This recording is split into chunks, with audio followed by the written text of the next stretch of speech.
From a distance, I saw my boyfriend kissing another girl. When I got home, I cried and texted him to break up.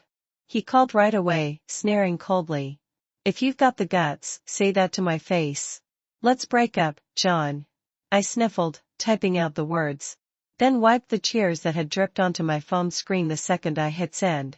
I couldn't hold it in anymore. I curled up, hugging my knees and sobbing. Today, when I saw him kissing that girl from afar, I didn't have the courage to go up and confront him. I was scared that if John got angry, his 6'2" frame would just fling me across the room. He didn't ever hit me, but hadn't I seen that happen 100 times on TV? Another scumbag. Just thinking about it made me cry harder. My phone suddenly rang. I wiped my tears and picked it up. Han hadn't replied to my text. She had called directly. I cleared my throat before answering. What's this about? His voice gave nothing away. I tried to sound tough, my tone unconsciously indignant. You cheated. I want to break up. What did I do? He sounded genuinely baffled. It emboldened me. I saw you, I said. Outside your dorm. You kissed someone else. What the hell are you talking about? You won't even admit it. My anger flared. Let's break up, you scumbag. John scoffed, his voice icy. If you've got the guts, say that to my face. Before I could react, he hung up. Even though his tone was flat, I'd heard the chill in it. Sure enough, less than half an hour later, the front door unlocked from the outside. It was John. Oh right, he knew my apartment code. He stared at me with a blank expression, walking over slowly. I shrank back, clutching a pillow to my chest. Huddled in the corner of the couch. What are you doing here? My voice sounded so weak. To hear why I'm being dumped. He slouched onto the couch across from me, speaking casually. I buried the lower half of my face in the pillow, muffling my words. Didn't I already say? John looked at me for 2 seconds. When did you see me kissing someone? I had to relive the scene, feeling deflated. Around 4 o'clock. He let out a laugh, tossing his phone lightly onto the coffee table. It was playing a video of a group playing basketball, with a timestamp. I was on the court playing ball. You seeing ghosts, Iris? I bit my lip, describing the scene I'd witnessed that afternoon in detail. Even though I'd only seen a back view, the build and height had looked just like his. Even the jacket was identical. That was my roommate. He borrowed my jacket to go on a date today. John's flat tone instantly lifted my mood, but I still put up a stubborn front, muttering, the back view was way too similar. Not my fault I mixed you up. John said nothing, just stood up and walked over, stopping beside the couch. A shiver ran down my spine. I looked up at him, wide-eyed. What are you doing? Next thing I knew, he lifted me onto the couch. I instinctively wrapped my arms around his neck. Didn't you notice he's half a head shorter than me? Did I? I looked down at John, tilting my head. Asking for a spanking? He smirked. I blurted out. You gonna hit me? He drawled a lazy hem. Then he gave a light tap to the small of my back. My face burned, and I glared at him. Pervert. He seemed to be in a better mood, spinning around to sit on the couch with me in his lap. Facing him. Still breaking up with me. He watched me, amused. Too embarrassed to speak, I buried my face in the crook of his neck. A low, magnetic chuckle rumbled in my ear, followed by a soft bite on my earlobe. You only act out with me. Owen's back in the country. I found out when he was already standing in front of me. Iris, long time no see. The guy still looked clean and sunny, but who would have guessed we'd broken up because he cheated on me with a freshman? I caught them in a hotel room. He de-wrapped the girl in a blanket, lit a cigarette, and sat on the edge of the bed, meeting my eyes without a trace of guilt. What do you want me to do, Iris? You won't even let me touch you. I guy's gotta take care of his needs somehow. After we split, he'd openly started dating that girl. He was a senior now, with no classes. He'd been traveling the world with his new girlfriend. It must have been half a year since I'd last seen him. What do you want? Hearing him call me so casually stirred an involuntary sense of repulsion in me. Got time for lunch today? Let's eat together. Shaking my head. No. Are you still mad at me, Iris? His eyes dimmed. I know I messed up back then, but I've only ever liked you. Really? I could barely keep up the pretense of politeness, so I kept going. So, Iris, can you forgive me? He made a move to hug me. Before I could dodge, a familiar voice sounded behind me. Buddy. I think you're hitting on the wrong person. John strolled over, glancing at Owen's outstretched hand. Owen reluctantly pulled it back. Tone irritable. Who are you? I finally found my chance to speak, looking at Owen. My boyfriend. Owen ground his teeth, then let out a cold laugh after a moment. Iris. It's only been how long? And you've already got another one, lonely and needy, huh? In an instant, I felt the dark, menacing aura radiating off John beside me. I quickly grabbed his hand, afraid he'd lash out. I still remembered the last time someone provoked this prince, some brainless rich kid flaunting his dad's money. John had cranked up his roaring sports car and charged straight at the guy, slamming on the brakes less than half a meter away. The kid had been scared into kneeling, wetting himself. It's okay, John. I tugged his arm, looking up at him. John met my gaze, and for once he didn't advance. I stepped in front of him, staring calmly at Owen. I'm actually curious, Owen, I said, enunciating each word. When you were acting like a horny dog, going on about needing to take care of your urges, did you think about this double standard of yours? Owen's face flushed red with anger. He took a step forward. John immediately pulled me behind him, glaring down at Owen. I'll say this once. Quit trying to mess with Iris. Owen knew he was in the wrong. With a final snort of disdain, he turned and left. Afraid I'd hit him? John pinned me against a tree, his dark eyes locking onto mine, still hung up on him. Pussy's your first love. I sighed, looping my arms around his neck. What is there to hang up on? He's not as tall as you, not as handsome, and definitely not as rich. The hostility drained from him instantly. He raised an eyebrow. Pretty shallow, huh, Iris?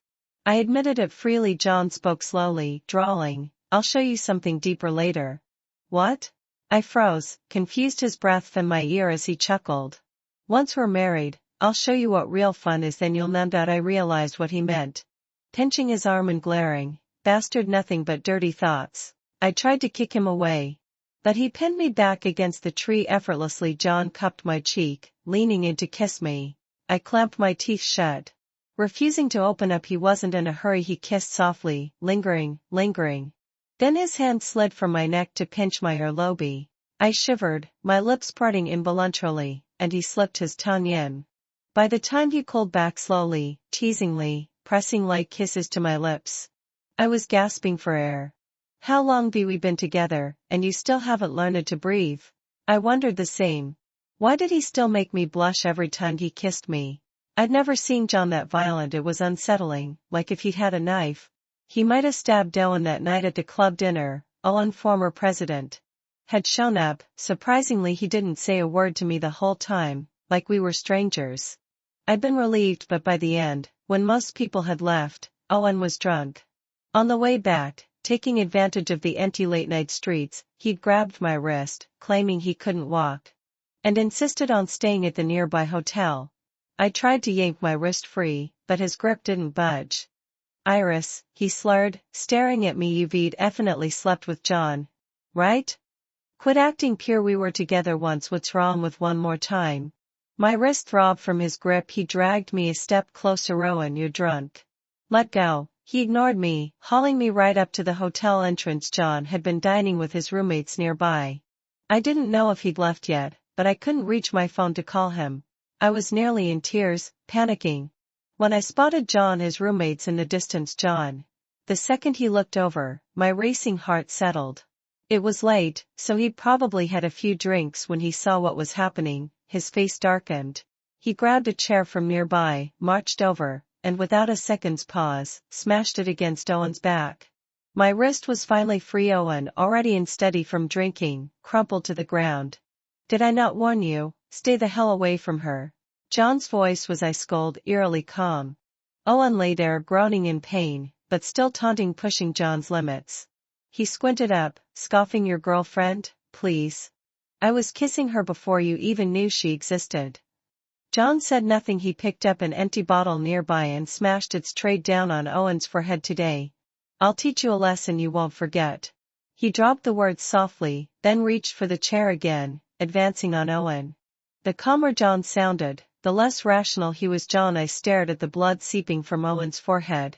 My heart racing. He didn't hear me, kept walking. It wasn't until I shouted his name again that his roommates snapped out of it. rushing to hold him back in the chaos. No one noticed the figure hiding in the shadows, recording everything. Owen crawled away on all fours, scrambling to put distance between himself and John. Once he was sure John was restrained, he looked up, blood still trickling from his nose, and yelled, "I'm calling the cops. I'm calling the cops." John just smirked, looking down at him with disdain, unafraid. But I didn't want a police record on him. I straightened my clothes, pressed my lips tight, and walked over. I was about to tell Owen he could call the cops, but I'd tell them exactly how he'd harassed me when the wail of approaching sirens cut me off. Someone had already called. We were taken to the police station directly. Before I could find a chance to talk to Owen, a group emerging from the elevator made my eyes widen. It just so happened the police chief was there inspecting work. The sheriff glanced over casually. Spotting John and me, he paused, then changed direction and walked over. "You little rascal. Get yourself into trouble." All I snapped to John in an instant. John quirked an eyebrow. "Uncle. Fancy meeting you here. You in trouble too?" Everyone looked horrified. Was that even something he could say? Me, the last time John and I went out to eat, we'd run into this sheriff. He'd been in plain clothes then. John had only introduced him as a real close uncle, though he was a friend of John's dad. He somehow got along better with John's laid-back, cheeky personality. Sure enough, Uncle didn't get mad. He just huffed a laugh, still running that mouth even here. He didn't plead John's case or say anything, but no one was stupid. Besides, I'd already relayed my side to Owen. The guy who'd made the biggest fuss at first clammed up too, and we settled it privately. By the time we left the station, it was just John and me. Owen, probably scared John would come after him, had bolted the second we were let go. It was to him John and I walked side by side down the empty street. He wordlessly took off his jacket and draped it over my shoulders, then took my hand before speaking softly. "Did I scare you earlier?" I nodded. "A little. It won't happen again." I responded. "Be afraid of me?"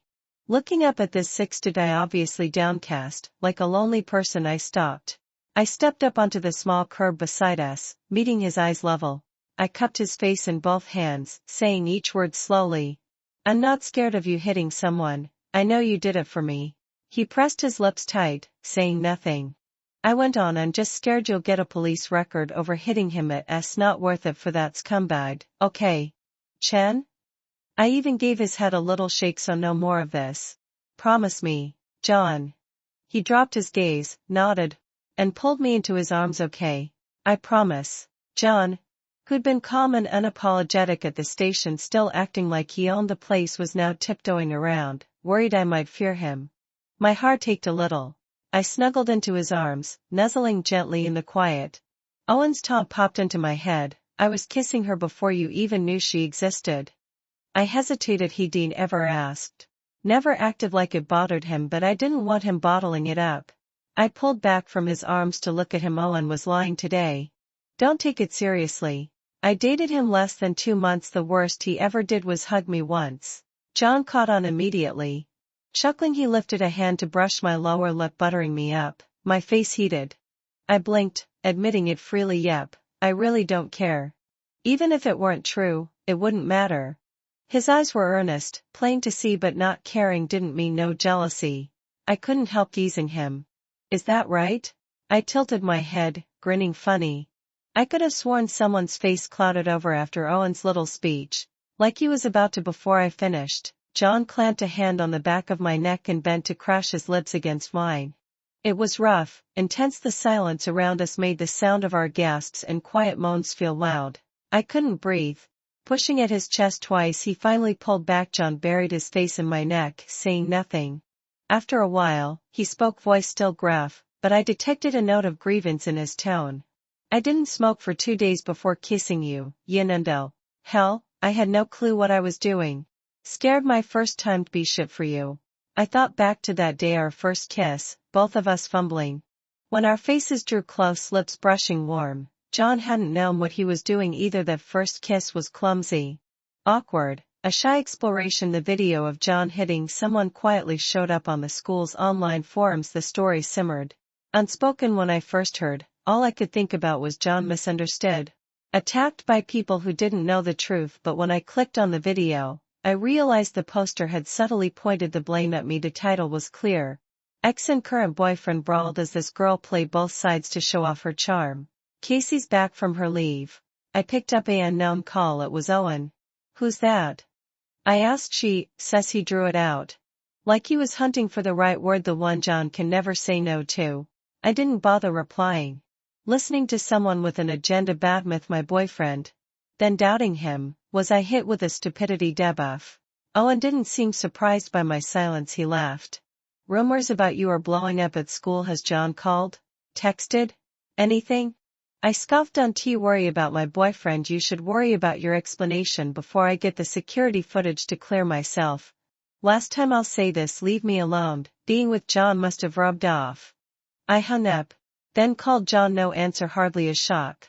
I held my phone, muttering to myself, Casey. Suddenly, it rang. Unknown number. I answered, putting it to my ear. Hello? It's Casey. She asked to meet at the pool near campus. When I arrived, she had the whole place to herself. I realized she dreaded it out. Casey surfaced, pushing up her goggles. Hi there. She smiled. I pressed my lips tight, ignoring her fake politeness. What do you want? She didn't mind my directness, smile never fading. She stayed in the water, swimming lazily. I wonder, Casey tilted her head, how much do you love John? She sounded genuinely curious. No hint of provocation. No need to tell a stranger. The spreading rumors at school already drained me. I had no energy for pointless rivals. Pointless because I never doubted John. She shrugged. Fine by me. I don't care. After all, no one in the world loves him more than I do. As soon as she finished, she swam to the edge, grabbed the ladder, and climbed out. She turned her back to me, letting me see it all. Her back, not covered by her swimsuit, was covered in a huge, hideous burn scar. Lumpy, uneven. A stark contrast to the smooth, fair skin around it. I stared, voice caught in my throat. Casey turned back. She glanced at my reaction. Unsurprised? Scary? She grabbed a towel, draping it casually over her shoulders. I stared silently. She met my eyes, stepping closer slowly. This is the mark I got saving John 9 years ago. I cherish it. Why would you find it's Carrie? It's proof of how I love him. She enunciated each word. I'd die for him. I looked into her endless eyes, catching a flicker of something twisted, crazy. I stepped back involuntarily. The smile on her lips widened, but it was cold. So why do you get to call yourself John's girlfriend? My spine went cold. I suddenly wanted to run. The next second, Casey shoved me, unprepared, straight into the pool. I flailed, struggling in the water. Casey's voice drifted down, faint. Can't he swim? What a coincidence. I had them turn off the cameras. Prove you love John more than I do, and I'll let you stay with him. Deal? I hadn't noticed before. Falling in water flooded over my head again and again, and I realized this was the deep end. Iris. It sounded like John's voice. Seconds later, I was hauled out of the water by a strong force. John carried me back to the poolside. I collapsed onto a chair, gasping and coughing. John. Casey called softly, her voice tinged with panic. John ignored her, patting my back repeatedly. Better. Once I caught my breath, a sudden wave of crashed over me. My eyes instantly welled up.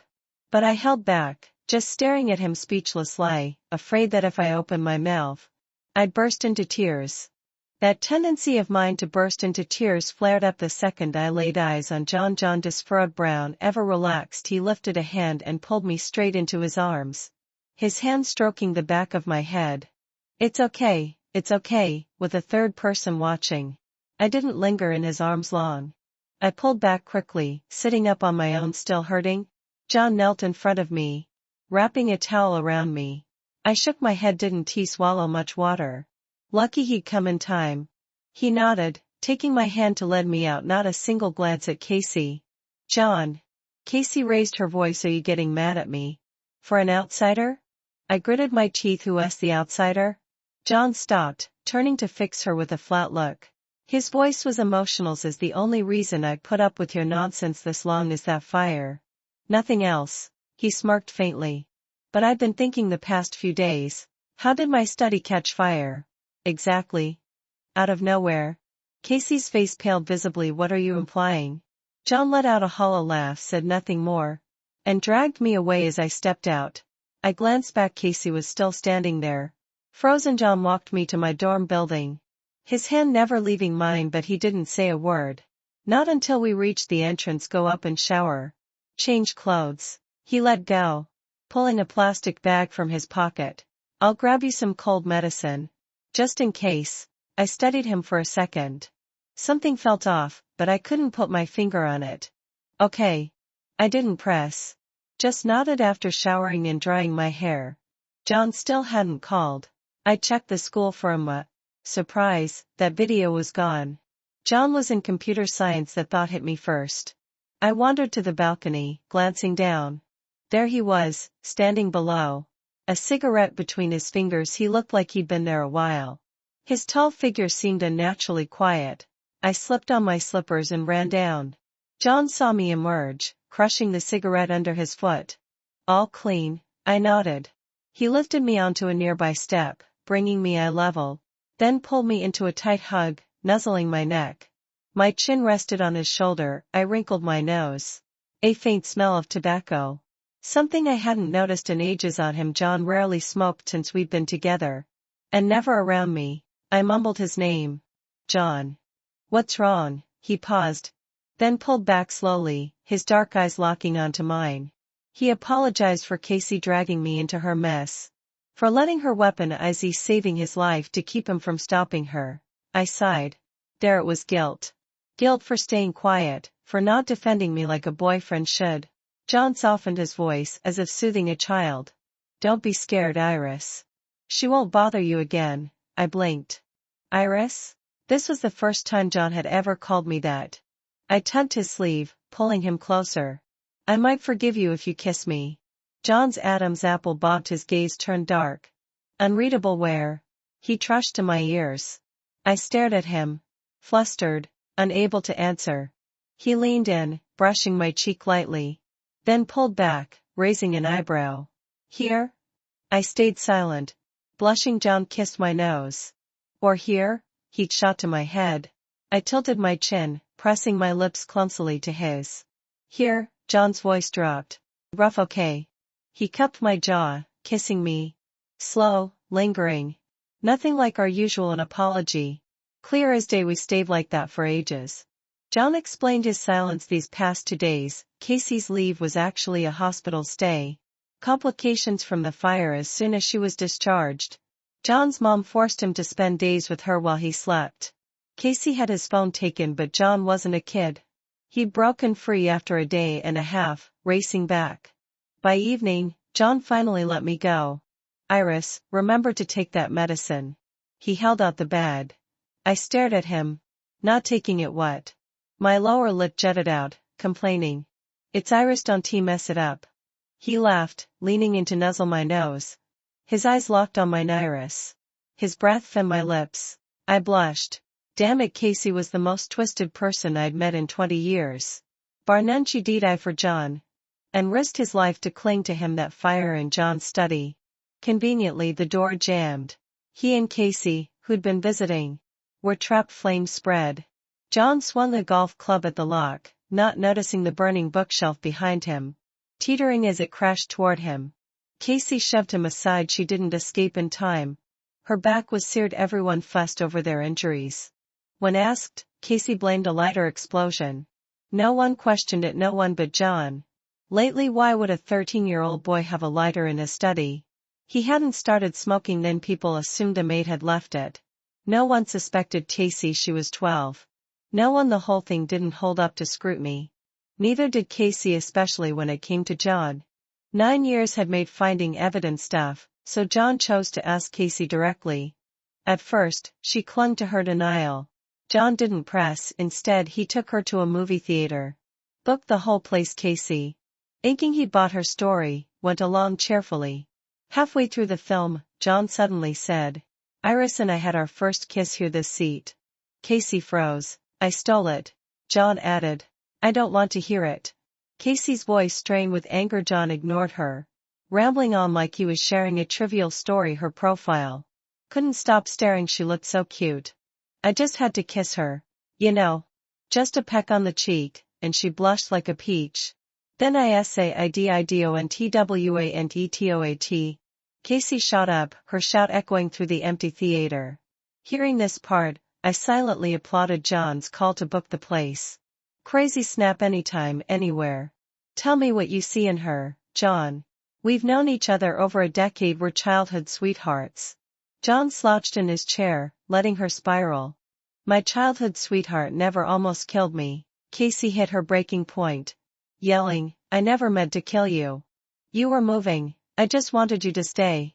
I had your uncle's climbing rope in the corner, the window open. If the door really wouldn't budge, I would have given it to you. I planned for everything. Her eyes were bloodshot. I'd die before letting you die, don't you get that? So you admit it. Casey's ragged breathing stopped. She shook her head in disbelief. You tricked me. John finally stood. There's cameras here, no use lying. Casey, I can't dig up hard proof. And you were 12. Even if I took this to the cops, your parents bail you out, no real charges. Casey's face went ashen, lips trembling. But John didn't flinch. So stay out of my way. You don't want me bothering your parents with this, do you? Casey finally bowed her head, defeated. John and I sat on my apartment couch as he finished the story. I knew Casey must have rambled more. Probably something about true love and how she was the one, but he didn't want to upset me. And I was glad to skip it suddenly. I remembered something, yanking his sleeve. Who's a peach? Was my face that red? John quirked a smile, nodding. Great. Our first kiss? Not romantic. Just me, scarlet-faced. I sank into a sulk, not noticing John leaning in until his lips brushed my cheek again. I covered my face, turning to glare. Stop, it'll get red again. John clicked his tongue lazily. Who else am I gonna kiss? He pulled my hand away, pecking my left cheek. Red's cute like a ripe peach. So John's into peaches, huh? My face burned hotter. Soon it'd be an apple. I buried myself in his arms, pressing against his cool hoodie to cool down. John's arm looped around my shoulders, fingers brushing my ear. Got a skin hunger kink? Always need hugs. I shot back, you've got a kissing addiction. John admitted it freely. Can't he help it? For now, it's all I can do. Shut up, pervert. John shifted me onto his lap, facing him, his head resting on my neck. After a while, he muttered through gritted teeth. When's your 20th birthday again? I blinked. Not sure how to reply after the pool incident. John was paranoid. Dragged me to swim lessons. The campus pool was nearly empty, just a few stragglers leaving, and Casey twice I'd seen her. She was in the water. A fish? I scoffed. John spotted her too. Glanced once, then pulled me to leave. Steps away, a flurry of splashing erupted behind us. John, my legs cramping. Help. John stopped, tugging me back, but he didn't get in. Just watched coldly. John. Casey gasped between splashes. I watched her struggles fade. Nudging John. Aren't you gonna help? John side-eyed me. Little saint. She pushed you in last time, forgot. I froze, then mumbled. Oh, it wasn't amnesia. Her arsonist, suicide love stunts were so wild. I'd overshadowed the pool incident. Grudge reignited. I stayed quiet just as water reached Casey's chin.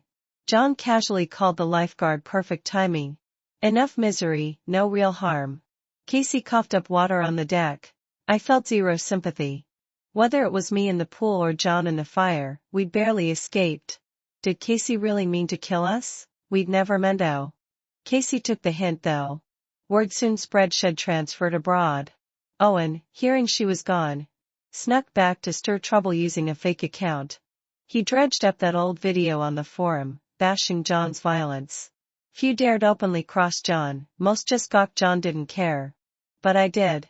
I begged the hotel manager for footage. Then replied to Owen on the forum, tagging him directly. The tide turned instantly. Owen's comments blew up with hate. People even peer ranked him in class. John just chuckled. Who cares? Waste of time. Then he met my death stare, raising an eyebrow. Fine, you did good. How do you want to spend your 20th? John asked. I checked my phone. Only a week left. New pizza place by campus? They discount birthdays. John gave me a half smile. Dropping it. But on my birthday? John said nothing. Same as always. Friends texted at midnight, but my boyfriend was up coding. I simmered until 6 p.m., when he called to meet downstairs. I chanted calm 3 times, pasting on a polite smile. He either had brain damage or guilt missed my obvious bad mood entirely. Just took me to a fancy restaurant, silent. Mood plummeting, I zoned out. Didn't notice we were driving up a mountain. Where are we? I asked, getting out. John hauled a box from the trunk. What has that? Wait. He didn't look up. I sighed, watching him set up a stand. A telescope. He nodded, adjusting it, then stepped back. Time's perfect. His eyes softened. Rare for him. Happy birthday, Iris. My pent-up grievances came pouring out.